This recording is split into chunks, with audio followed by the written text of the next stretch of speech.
Na nossa aula de história hoje, nós vamos falar ainda sobre outras formas de governo, tá? A gente vai continuar falando sobre a monarquia, sobre ditadura, sobre democracia. A gente vai falar mais um pouquinho sobre isso e vai fazer aquela parte que é o ponto de chegada lá no final do livro, que é um resumão sobre o capítulo. Então, a gente vai fazer essas duas partes. Vai continuar falando um pouquinho sobre essas formas de governo e vai fazer uma revisãozinha lá no final, tá?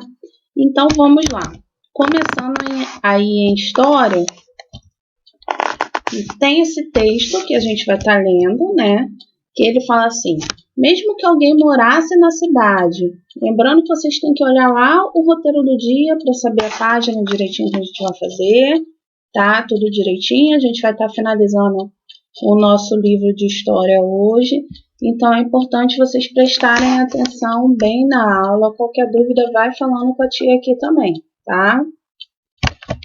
Então, ó, aqui, conforme está lá no roteiro, na página 232, a gente tem esse textinho aí, que ainda está falando sobre como surgiu a democracia, está dizendo que ela surgiu na Grécia, e depois a gente tem umas perguntinhas para responder. Então, vamos lá, lendo esse texto aqui. Mesmo que alguém morasse na cidade durante muitos anos, jamais poderia ser adquirido direitos da cidadania. A democracia na Grécia não durou muito. As sociedades se modificaram, surgiram situações novas e novas tentativas foram feitas, mas a experiência dos antigos gregos não foi esquecida. No início dos tempos modernos, surgiu a ideia de se retornar à democracia, mais baseada na participação de todos e não de alguns, como na Grécia Antiga. Muitos grupos começaram a se organizar para lutar pelas mudanças necessárias, reformar as leis, superar discriminações e eliminar privilégios. Para isso, era necessário que o poder do Estado fosse repartido entre o presidente da República ou o rei, os ministros, governadores, deputados e juízes. Assim, no finalzinho do século XIX, criou-se em alguns países da Europa o sufrágio universal. Sufrágio universal é o direito que todos os homens adultos passam a ter de votar e tentar eleger seus candidatos, seus representantes para o governo. Só no século XX, as mulheres também puderam participar totalmente da vida política. Ainda há muitas dificuldades e muitos obstáculos para existir uma democracia plena. Ainda não existe uma democracia perfeita, nem um livro capaz de ensinar como ela deve ser feita. Por isso, os cidadãos precisam conversar muito uns com os outros e experimentar para descobrir como é que as coisas podem funcionar. Aí tem aí o site que está disponível esse texto. E ainda na 232 a gente tem essa pergunta número 2 e número 3. Ela está dizendo assim: no Brasil, como as decisões são tomadas e as leis são criadas? Converse com os seus colegas e professor e registre a resposta a seguir. Aqui a gente tem assim: as decisões e leis são tomadas por um grupo de pessoas eleito por meio do voto pelo povo. No caso, elas são tomadas por um grupo de pessoas que é eleito pelo povo, que são os governadores, os senadores, os presidentes, tá? No Brasil, atualmente, todas as pessoas podem votar? Converse com seus colegas e professor e registre a conclusão a que vocês chegaram. Então, vamos lá. No Brasil, o voto é obrigatório para todo cidadão alfabetizado com idade entre 18 e 70 anos. E é facultativo, ou seja, não é obrigatório para jovens com idade entre 16 e 17 anos, pessoas com mais de 70 anos e analfabetos. Assim, dentro dessas regras, todos podem votar, tá, gente?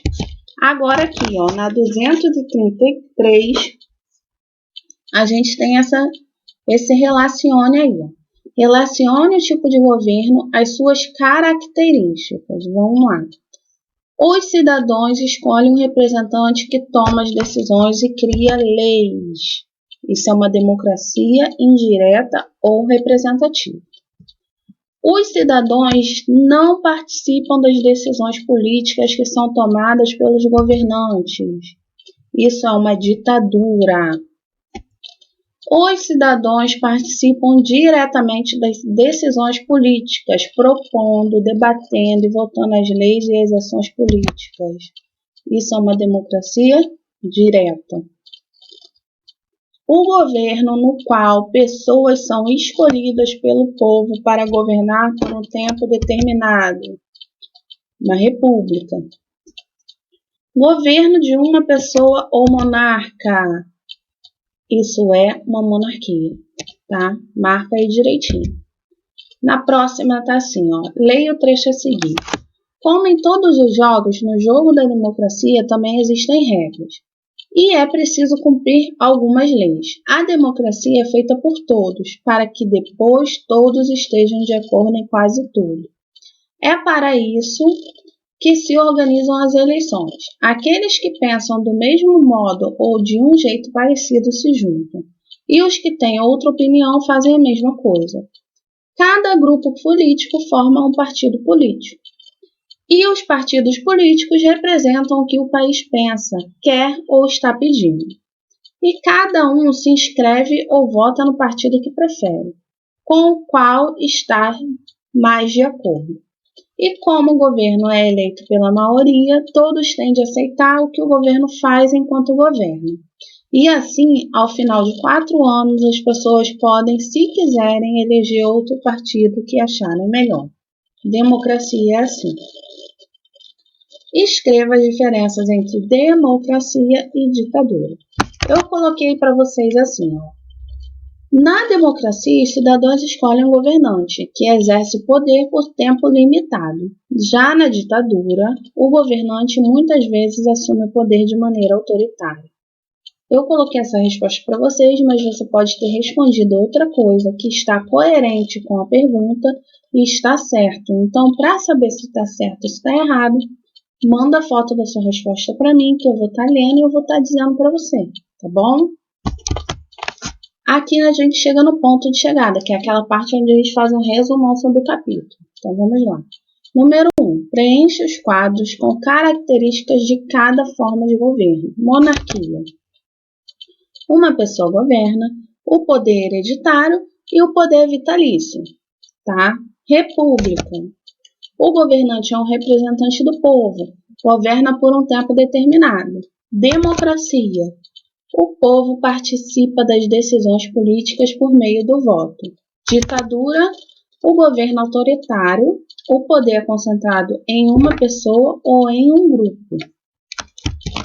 Ainda na página 236 já, tá, gente? A gente está na 36.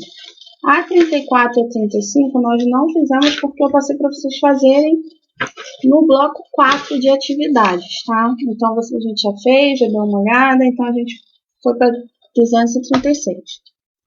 Explique o que significa a palavra Estado. Nação politicamente organizada com leis próprias. Isso significa Estado.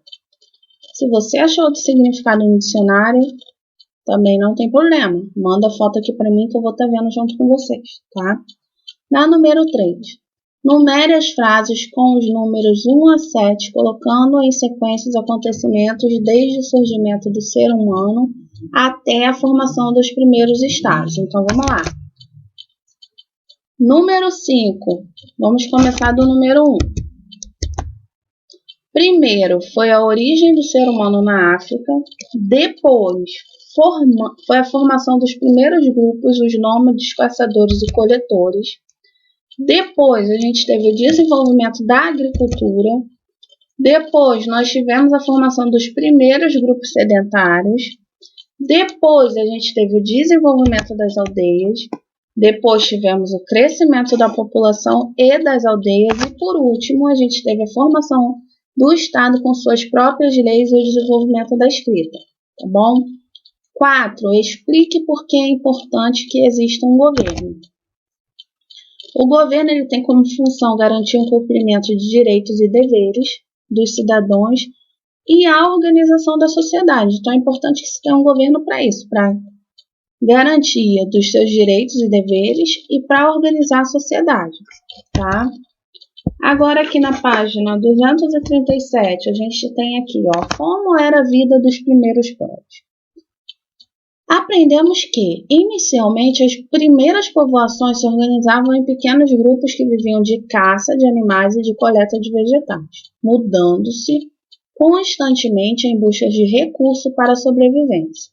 O desenvolvimento da agricultura e da pecuária possibilitou o estabelecimento de moradias fixas.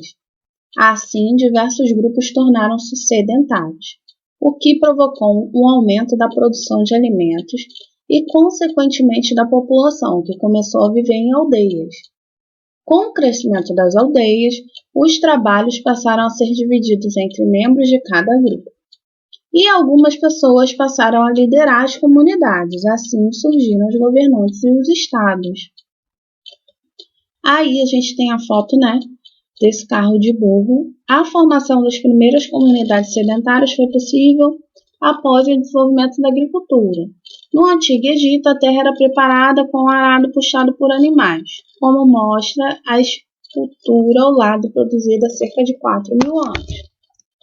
E a gente tem outra imagem aqui, com o desenvolvimento da agricultura, foi necessário criar meios de controle da produção. No Egito, esse trabalho era feito por um escriba, representado na imagem ao lado. Aí aqui a gente já vê o escriba, lembra que a gente estudou sobre o surgimento da escrita também. Aí na página 238 a gente tem a hora de praticar, que também é um resumo do que a gente fez no capítulo. Então vamos lá. Leia o trecho a seguir. Nasci em uma família grande e nômade. Mudávamos pelo deserto o tempo todo inúmeras vezes. Nômade é uma pessoa que muda constantemente de lugar. Ainda na 238 a gente tem a número 2, que tem essas tirinhas aí, O que você está fazendo? Já não falei para parar com essa besteira de pintar as paredes? O que fará nossa tribo ser reconhecida depois de muitas luas serão seus guerreiros e não seus pintores. Pegue sua lança. Milhões de luas depois. Aí tem milhões de luas depois tem a pessoa, olhando os desenhos na parede, admirado com toda a história que o menino deixou registrada. As imagens registradas na parede das cavernas pelos seres humanos da pré-história são chamadas de pintura rupestre. Nós fizemos, pintura rupestre também. Na página agora 239. Leia o trecho a seguir. Em algum momento, há cerca de 12.000 anos, os humanos começaram a plantar. A agricultura foi inventada várias vezes ao longo da história humana e em diferentes partes do mundo. Os primeiros grupos de agricultores tinham vantagens em relação a seus colegas que caçavam e coletavam plantas. Eles comiam melhor, se tornaram mais prósperos, numerosos e, graças a esse sucesso, a ideia de cultivar o próprio alimento e criar animais para o abate se popularizou. A agricultura possibilitou que os seres humanos se tornassem sedentários, o que significa ter uma moradia fixa, tá, gente? Na número 4. Complete a frase com a forma de governo correta. Na, pontinho, as pessoas podem pensar o que quiserem, dizer o que quiserem, encontrar e se reunir com quem quiserem, pois todos participam e decidem um pouco. Isso se chama democracia, tá? Aqui a gente finaliza o nosso livro Pitágoras, caderno 1 em História, tá, gente? A gente está finalizando História hoje.